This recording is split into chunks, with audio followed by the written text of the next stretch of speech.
You're going to start all over again? Hi, everybody. I'm Deacon Dave, along with Debbie Reeves, my wife, who is one of the directors for the Greater Hampton Roads Lay Cursillo. directors. What did I say? You just said directors. Well, lay director, and I'm the spiritual director or Advisor. advisor, I guess, for the movement. But we are here today to invite you to Leader School, which meets on Sunday nights once a month at 6 o'clock, and it ends at 7:30. And these are starting back up on September 17th of this coming month. Yes. And so we'd like to ask you to come to be with us. And there are four things we're going to do. We're going to do technique talks. We're going to do some practical tips. We're going to do doctrinal. And then, yes, we're going to spend a half hour in adoration and kind of tie everything together that we've talked about that night. So, Debbie, the actual technique talks, what we're going to do is we're going to start with the very first meditation. Okay.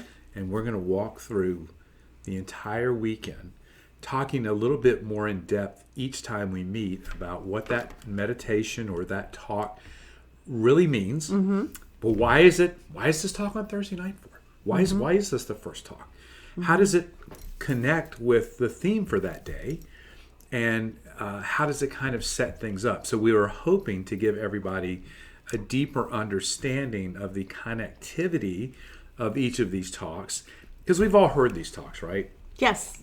But it's so much stuff on a weekend. Right. We're going to dive deeper and to really kind of highlight some important facts about each talk that goes through the weekend, so that everybody over the course of the next couple of years will hopefully have a much deeper appreciation and a better perspective of how it all goes together. Right.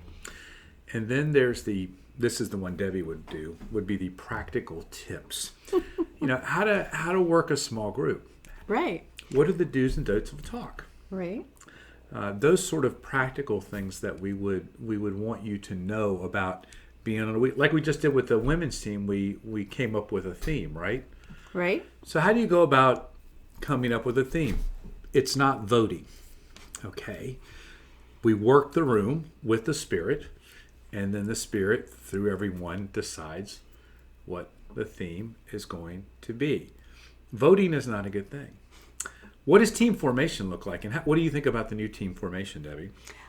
It's spiritual bonding, spiritual exercises, getting to know each other on the team, and getting to spend a lot of time with Jesus. What did you not hear Debbie say? The schedule. We're not talking about the schedule. We don't do that in formation anymore, okay? We're not supposed to do that in formation. We already have the schedule.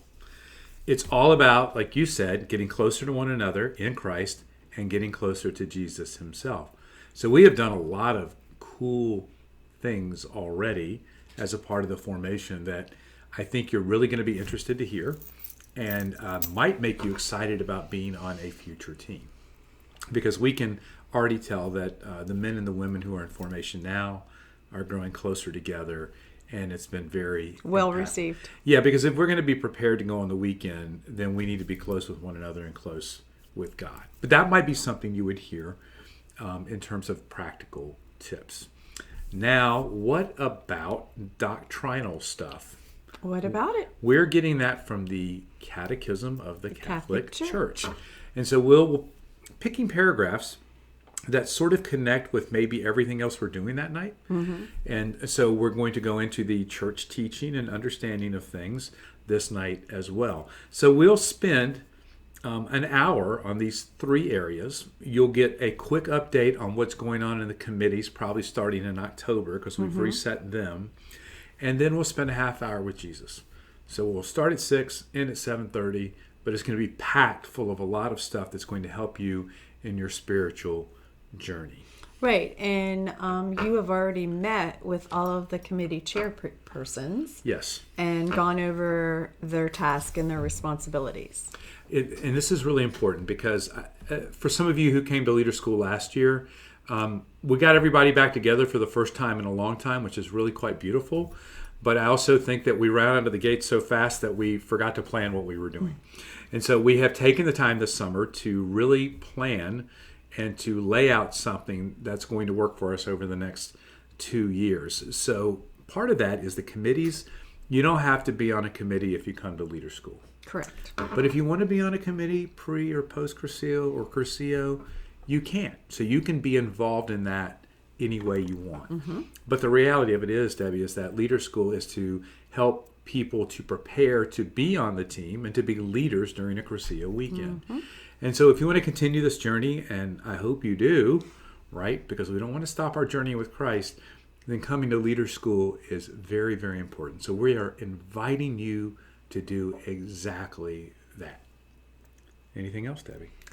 I don't think so, but I think that everyone should consider coming to Leader School to continue to grow in the Cursillo movement. Yeah, I think no matter how many times I've heard these talks, and it's probably 40 times, I always get something new out of them each and every time, because God makes himself present in our lives in the midst of those talks, and he speaks to us. And I think he will do that during Leader School as well. So please join us on September 17th at the St. Clair of Assisi Retreat Center. At 6 p.m. At 6 p.m. We will see you then. Take care. Bye. Bye.